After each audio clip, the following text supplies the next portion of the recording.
Welcome to Holy Fuck. Holy Fuck. Holy Fuck. Two gals on the prowl for enlightenment, sex, and all things holy. Holy Fuck. Each week, beauty alchemist and transformational coach and speaker, Katherine McClelland, and spiritual healer and life coach, Krista Kim, discuss navigating spiritual consciousness in a real human body.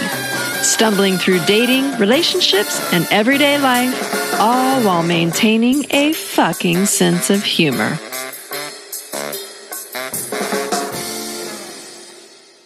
Hey, Katherine. Hey, Krista. What's happening? Loving is happening. Love is in the air. Yeah, love is in the air. Yeah, so you know that voulez-vous coucher avec moi ce soir? Yeah, Yes. a couple of weeks ago, we laid that one out and we talked to you guys about laid it out. expectations and meaning behind Sex. And having a conversation about sex. And having a conversation about sex. Before having sex. So how'd that work out for you? It worked out really well. I see that by the smile on your face. Yes. So sex and love, which is really sweet and growing. And now it's on recording. Now it's on recording. So now So there will be someone else listening to this. Wow. So how is this new experience of love and sex and juiciness? It's amazing. It's probably the best experience I've ever had. Wow. Wow. Why do you think you are experiencing it differently this time? I think I know that I grew my capacity to love myself. I know it sounds like the standard answer, y'all, but listen up. I had two big breakups in a row. Big, massive. One a marriage and then one a, what do you call that? Fiance. Oh. So almost marriage. Oh, well, yes. And at the end of both of them, I realized that there was something missing in my relationship with myself. Not that I actually wanted to find out what it was. I think that's the stage I'm in right now. I really just wanted it to be the other person for a very long time. But I did a lot of forgiveness work for myself and them in terms of things that I thought were theirs that I was working with. And eventually just got to a place where I had a lot of peace and compassion with myself. And I started to really enjoy my own company. And that's when someone who really enjoys his own company can show up. And then we can be compassionate and loving and kind, and even passionate. and passionate. Yeah, let's not leave that one out. No. So yeah, beautiful.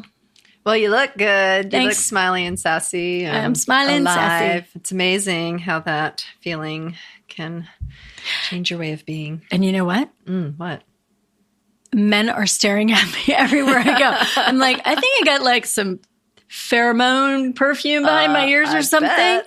And it's not, and what's fun, I love about it is not sleazy looking at me. It's like they just stare at my eyes. Like, what is going on over there? Yeah, I can see why. Yeah. So well loved, well cared for, and feeling very open, I guess. And so I'm smiling right back at them, but I have no thing going on. So it's really lovely. Feels like that universal masculine sort of compliment without words of, wow, what's going on over there? That's beautiful. Not she's beautiful or it's beautiful from the outside. It's what's radiating from her. Right. And so anyway, not my imagination, definitely happening and lots of fun. So exciting. Then I get to bring that back to Holy fuck. Mr. whatever his name is, Mystery Man still. We don't have a name for him. Well, I did call him Mr. Delicious last week, I think. I kind of think that one's going to stick. Yeah, okay. I'll just stick with Mr. Delicious. Yeah. Well, I love what you just said about going through those two breakups and then really coming to the realization that you have to really look at yourself and become happy with yourself and love yourself, because I know that's something that you've said to me over the last couple of months. You're like, maybe, Krista, you should try that. I'm like, no, I do not want to do that.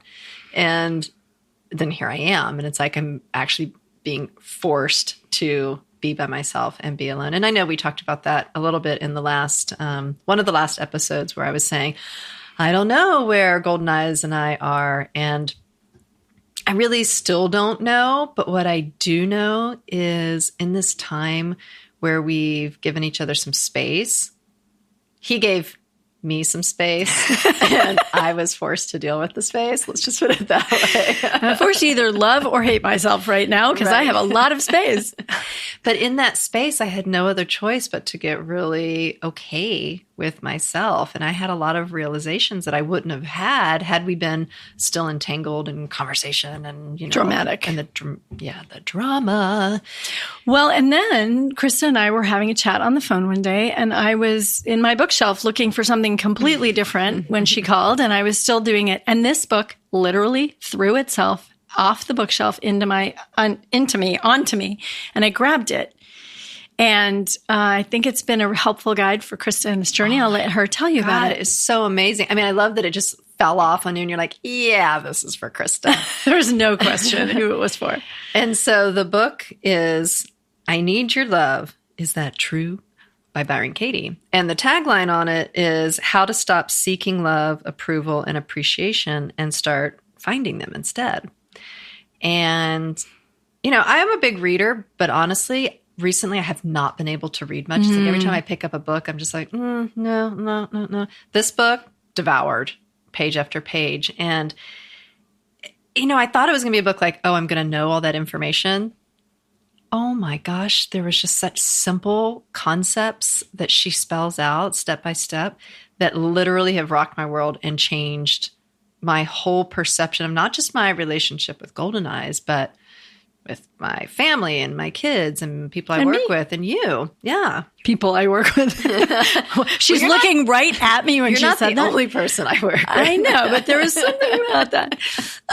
The thing I wanted to say about this, Krista, too, is that this book explains the process and what you can expect, but doesn't give you your own answers. And that's, for you, I imagine, a place where it's totally intriguing is like, what am I doing that this process that Byron Katie is well known for, which is her 4 questions and the turnaround and 1 or 2 other questions get dropped in. What does that mean to me? Who am I in this conversation? And you were really enticed into this conversation. Spirit was serious. You were going to read this book and you were going to get that self-love out of it. Yeah. And, I wouldn't have done it had I still been wrapped up in relationship because I would have just pushed it to the side. But in this moment of silence and sadness and questioning, what am I doing and what even happens? Like really couldn't even figure out what had gone so wrong that we couldn't pull it back together. And this questioning series, what's the first question? Is it true? So I was looking at all the judgments I was holding against Golden Eyes and myself and the story I was telling about, what had happened.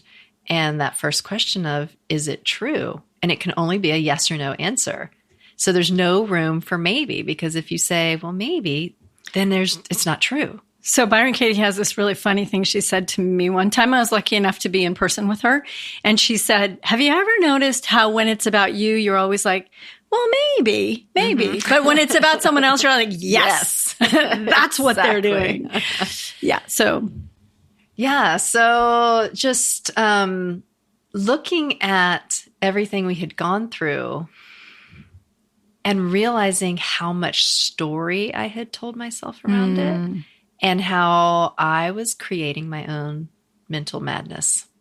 Yeah. I was all the upset and the nausea and the stress and the anxiety, like literally I was creating it for myself. And I'm not saying he doesn't have certain behaviors that were triggering me or whatever, but it was like, no, I was choosing to create a big story around the thing that I thought was wrong. Yeah. And we talked about it a couple of weeks ago, I think also about how you know that you have early triggers around abandonment. And so you make up stories that mean that this person is abandoning you, whether they are or not. And so you carry those with you. But when you take this very simple but very deep work, and what we've just discussed, I know you did, was you took it very deep.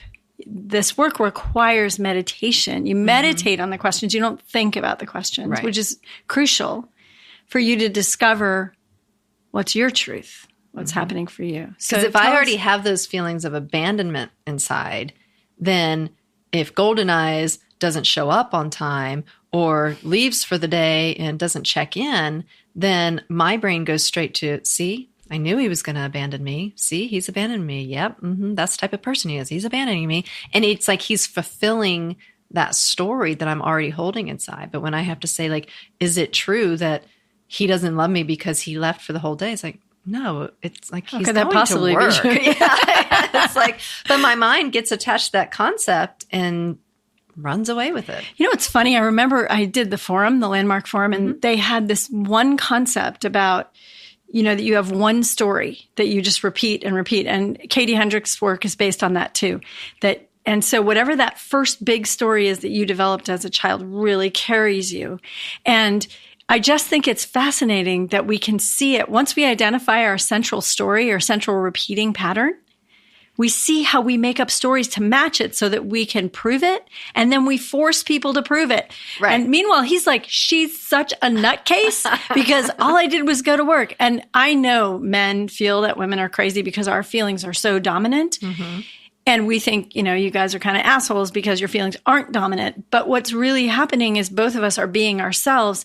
And without the story, we can both be so much more open and compassionate as you're experiencing right now. So tell us more about that. Well, and so as I was creating the story that he was abandoning me, I would then attach to him even more and try to get him to come closer, come closer, come closer. And in that, he was needing more and more space and running as fuck. Any guys out there recognize this pattern? Yeah. Any women recognize this pattern from when a guy is sort of suddenly very into you and maybe needy. You get scared. Or you get scared so you start to pull away and then he comes closer. I mean, so in my neediness, it actually caused him to abandon even more and more and more until finally he's like, and I'm done. And so again, it all came back to my pattern of abandonment. Right. Belief in abandonment. Yeah, the story that you were abandoned, even the original story that you made up was a story you made up because it wasn't actually true. Something happened, someone left, but were you actually abandoned? No. But that's what your story became and solidified. So then you just keep projecting that. We're going to keep talking about projection. Yeah. Because guess what Byron Katie calls it? What? She says, turn it around. So whatever you're saying in your story, whatever's the thing, like I'm being abandoned, you turn it around. So what did you find when you turned that around, Krista? What did you find in there? So is this where you're talking about, how do you behave if you don't believe that thought? Is that considered This is one step before it. The turnaround is when you own it as your own. So you say, possibly one of the turnarounds is, I abandon myself when it looks like someone is leaving me. It could be that one. And I think you will be able to verify this. What I've noticed is when you say the right one, you feel it. Right. It might not be that you abandon yourself. It might be something else is what Katie would call a turnaround. But once you've done it, you feel it. It's like, oh, that's the one. That my story is based in. And then you can start looking for your story showing up in lots of places. Yeah, well, I mean, I guess what I noticed is that in the story of abandonment and believing so fully that it was true, then it was perpetuating itself and growing and growing and growing. And then other stories and other conflicts and other challenges would arise from it. So it was this. It's like you were branches on a tree. It was like branching, right? And so the part that I love is when she says, how do you behave if you no longer believe that to be true? And I was like, whoa, okay. So if he's going away for the day and doesn't text me and I don't believe, let's see, how do I word that? So yes, you're doing it perfect. So I don't believe he's abandoning me. I do believe he's going to work. So I just accept what's true instead of make up a story about it. Right. Who are you then? Right. So if I believe he's abandoned me, then I probably won't text him during the day and be like, love you, thinking of you. Or, I won't be in my open-hearted, like juicy fun side. I'll be brooding inside going, oh, he's not thinking about me. Oh, well, he's not thinking about me. Then I'm not going to think about him either. I'm not going to send, it gets me in this like withholding my love from him. Right. Because I believe that story so tightly. So what I noticed is I was like going back through all of the instances of the things that I believed to be true. And then when I undid them in my head, I realized what a shitstorm I was creating. Yeah. And how it really came down to how I was withholding my love from him because I believed those stories. And I was withholding because it was a way of maintaining control. Right. And what I want to say and make really clear is this just happens to be what Krista's journey is right now. The reason the book is on my bookcase is not because I am just studying Byron Katie's work. It's because I've had my ass kicked quite a few times emotionally by telling stories. I have a variety of stories that I tell myself, and they're all kind of in a constellation of most of us have some form of abandonment story. My central pattern for me is I'm the problem. Mm. So when something happens, I always blame myself, and there's a lot of darkness that I can get into that. And I know there are other people who do that. So if that's you, like pause for a second. I believe that one of my partnerships, the reason it won't go away completely is because every time the person interacts with me, it's so heinous that I have to remember that I couldn't possibly be the problem all the time. Right. And it's a backwards way, but since I don't have a story about it anymore, I just say, oh, that's where this person is today. Interesting. And it's not reflecting anything about me. Right. I'm not interacting with this person except when they interact with me. So I just want to branch it out for everyone because all of us can use this tool. It's so simple and it's so challenging. Byron Katie's work is everywhere.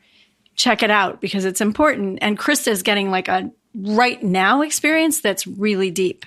But what I noticed is that the minute obviously I was using it to process golden eyes, but then I was instantly being able to use it for the grocery store and with my kids and all of these different areas in my life where I could hear somebody say something or see something happen and I would start spinning on a story about it. And I was catching myself and then just giggling at myself of like, oh, there's that part of my brain that is building. And so I can see this muscle of mine is getting strengthened and catching myself. And granted, I've only, been reading the book for a week or two now, but just in that, it made such an impact on me that in just this short amount of time, I feel like I've found a lot freedom. Yeah. And, Byron Katie worked with me directly. What is it called, Krista? There's a podcast we did called Synchrofuckingnicity. Synchrofuckingnicity, where I ended up in her presence in a very synchronous way. And she worked with me somewhere on the internet. Someone could find it, but it doesn't have my name on it. So good luck. But it's a process that I was working with a specific man in my life about disengaging. And for me, I was creating trauma in my own body from the story that someone wasn't safe. And so I just kept running the story. And no matter what happened, the story would repeat. He's not safe. He's not safe. I need to be scared. I need to be worried. And I was running so much stress and adrenaline in my life. And she spent 1 hour, well, maybe it's an hour and a half, but whatever period of time she was teaching, because she was teaching it to the world at the same time, unwinding that with me merely by asking these questions and having me close my eyes and really ask myself, is it really true that his words are dangerous to me? Those kinds of things. So that's what we're talking about. That's the significance of this, is that when we can take the story and unwind it back to the actual facts of what happened, you tell that, which is the what happened part, and you skip the story, you free your life. Mm-hmm. In my case, completely freed my life from someone who I felt like was controlling me and dangerous and all those things. And it just disappeared. This is incredibly valuable stuff. That's why we're bringing it to you. And Krista's experience is so beautiful with it this week. Yeah. And it's allowed for Golden Eyes and I to continue in relationship in some form. We're not official anymore, but it kind of doesn't even matter because you don't have the story that it matters. I don't have the story that it matters. It's exactly I feel completely free right now. I don't feel sick to my stomach. I feel happy. I feel joyful. If we talk on the phone, great. If we don't talk on the phone, it doesn't mean anything. That's great too. If we decide to date, great. If we decide not to, great. It's there's just this freedom inside of me right now that honestly, I don't think I've ever felt in my entire life. And so I just look at these questions, and I've even started sharing them with some of my clients, and they're like, whoa. So it's to get really deep and under it, I think is challenging and complicated, but to start using these simple questions, I feel like is easy.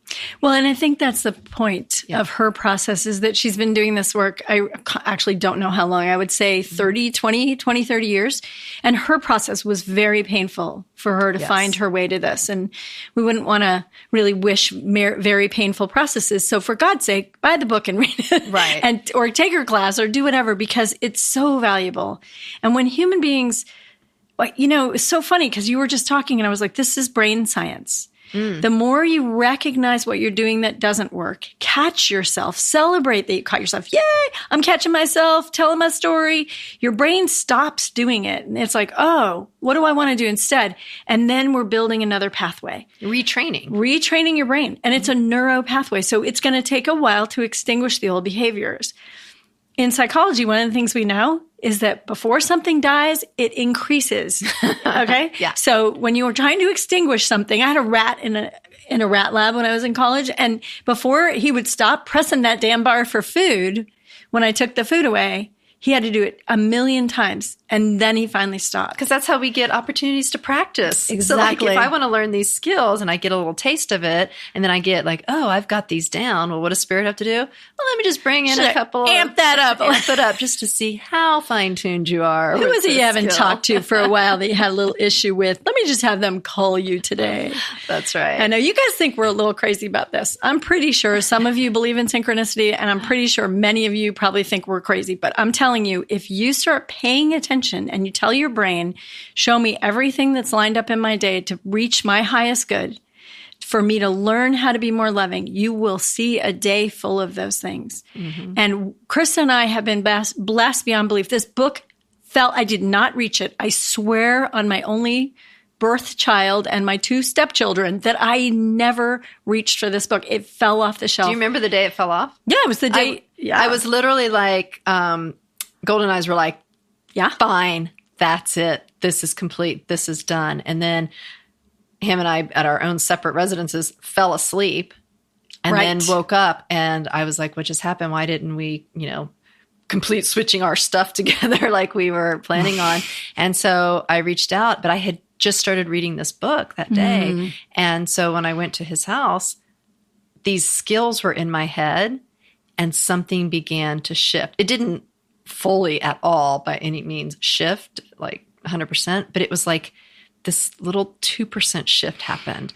And then over the course of the week, it's like because I shifted the way I was showing up with him, his energy completely shifted toward me. And it's like we weren't saying we're sorry. We weren't having conversations about you did that and I did this and I'm sorry. It was none of that. It was literally like because I was changing my brainwaves, his were changing as well without even communicating about it. Yeah, you don't have to tell somebody what you're doing. If you take them off the hook, they'll feel it. And I think one of the things I wanted to say, Krista, too, is when you came in today, you were working this very same process with a different part of your experience with him that just reared its ugly head around possibly jealousy or something like that, that showed up for you to go, oh, there's another place I'm making up a story. And then we see it everywhere. We suddenly realize that the story is actually what's driving us. And that's why we sometimes seem crazy. Because when someone else doesn't have the same story, they look at us like, what are you doing? You're fucking nuts, man. Because I never had that thought. And women and men have this disconnect a lot.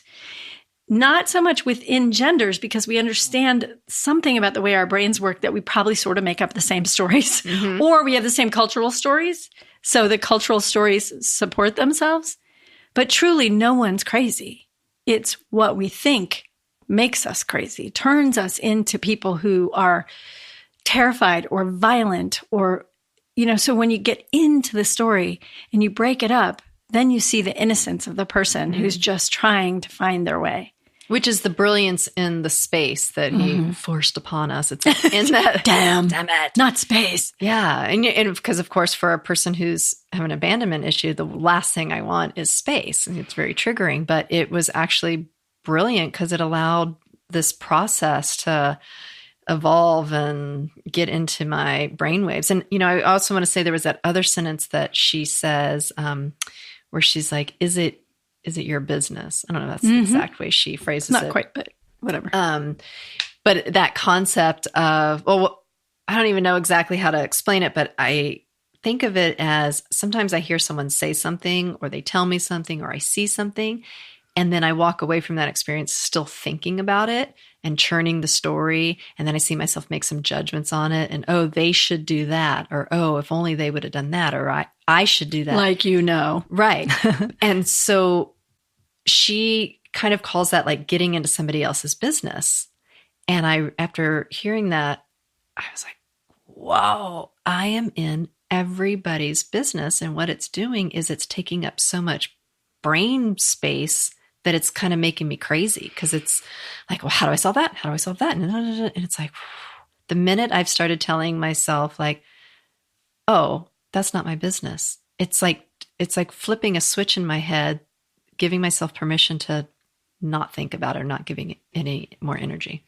Two things that you're alluding to that I think are super fascinating about this process is how much space it creates and how much freedom it creates. And we've been about space-time, not time-space, ever since I think our first episode. And what we're talking about is that there is no such thing as time when you're in a moment of truth where you feel something that is really full, like you feel a really full moment. Some of us do it when we're playing music or dancing or something like that. The moment just expands and time slips away. It actually is a phenomenon. It does happen. Space is created. That's where creativity lives. That's where your love lives. That's where your power lives. But we take these little tiny dead little peanuts of, the crappy story that we want to tell ourselves, and we try to eat those for nourishment. And instead, all we do is create pain and suffering and no space inside us. So this is magnificent discovery for all of us whenever we touch it. And believe me, if you really start doing this work, you'll touch it every day. For sure. Well, I'm already seeing it. Just how I was explaining to you that story of something I experienced last night, where I was like, wow, I really had to like talk myself off a cliff, because I saw that this little tiny thing was starting to like snowball into something. And literally nothing had happened. Right. I had no details, nothing. It was like I was creating something out of nothingness. So like when you were talking about the peanuts, all of a sudden that popped in my head was like a little popcorn kernel going poof and exploding like bigger and that's bigger. That's a great image. And then like at the movie theater, it's like dun, dun, dun, dun, dun, and the popcorn's growing. It's like that's what I feel like these little seeds are that I put in my head of like, oh, I've got that person's business in and that one and that one and that one. And as I store them in, and then I think about them the next day, and I think about them 5 days from now and a month from now. And it's like they're expanding. And so I'm ending up walking around carrying all these different people's energy. And it's like, whew. How would you know what's really going on for another person? How would we know? That's one of the things as coaches that you really work with, is not giving people advice, but to give them an orientation to an issue. So that would be what we would both do, is someone would come to us with something and we'd say, well, consider asking yourself this question. Or is there a question that you have that keeps coming up? Something to invite you back into yourself. And then a lot of coaching is to tell you what you're saying and to give you the tools to hear yourself more strongly so that you make the choices. Coaching is empowerment, whatever that was, empowering. So all we're saying by this is there's only one way that no matter what we've given you in any lesson that you've listened to with us or whatever our tools are, that it's going to work. And that's if you work it. Right. And that's the only way. And so Krista, the book fell off the shelf on me. I was on the phone with her. I'm like, uh-oh, this is for you, honey. And she came over and got it right away and just took it. Because I was like, if I'm going to lose this relationship, I want to know I've done everything Absolutely. I can. And I think there was a story in the book, and it was a woman talking about her marriage and how it had just gotten, like, the arguing had just gotten so big and massive to the point, like, they didn't even know what they were arguing about. It was just all day long, the arguing. And by learning these tools and applying them, each partner applying them, all of a sudden their entire marriage shifted. Mm-hmm. And I can see that.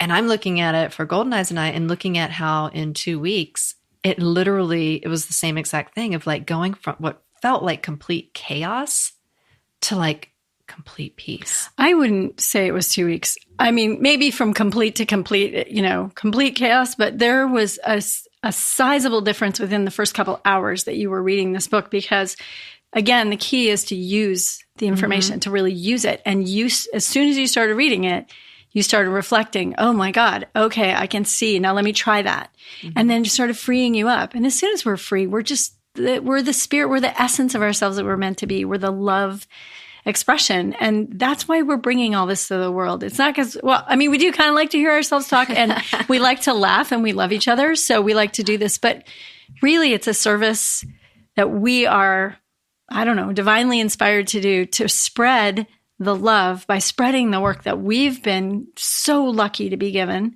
in this lifetime to everybody we can think of. So you guys can use it, and you can see where we're hurting each other without meaning to. We're totally innocent. But it's like, we can love someone so much. Yeah. And yet here we are destroying them with the stories we're telling ourselves. And so I think that was just like, whoa, I am, as much as I've always looked at him and it's him. And I know I'm schooled in projection. So even when I'm saying it's him, I know how to turn it back and find this spot inside of me. But this feels like it's pre-projection. That's what I love about it. It's like this catches you before you've had the opportunity to spin off and project and project and project. It feels like if you can start using this tool, you don't have to get caught up in. Oh, I see what you're saying. So what you're saying is, if you stop the story, which is the projection, right, then you actually don't have to go unwind it later and figure it out. If you let the story carry you, which is the work that Katie does, she will grab you where the story has gotten you and unwind it with you, which is it's challenging, because we're very committed to our stories. Yes, you can tell that person is wrong about that. And you know why we're committed to our stories? Because if we let them go, there's a part of us that then has to be okay with surrendering the past 45 years, 50 years of our life. The story we've told ourselves, it's almost like, oh, did my life even exist?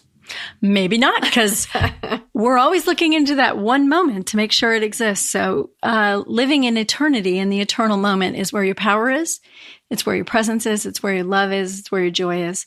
And on that note, we're letting you all know that we love you always, and inviting you to check out the work of Byron Katie. You can certainly find it in about 1 million places on the web and on Facebook. And of course, she has quite a few books. This one is called I Need Your Love. Is That True? Right. And no, it's not. I don't need your love anymore, Golden Eyes, but I enjoy it and I like it. That's right. A difference. And Mr. Delicious, we're good too. And to all of you, we love you. We love you very much. And we don't need your love. And we don't need your love. But we like it. Well, I don't. Anyway, we do love you. And spread the love. Let people off the hook. Yeah. Enjoy your lives and be free. Okay. I love you. I love you too.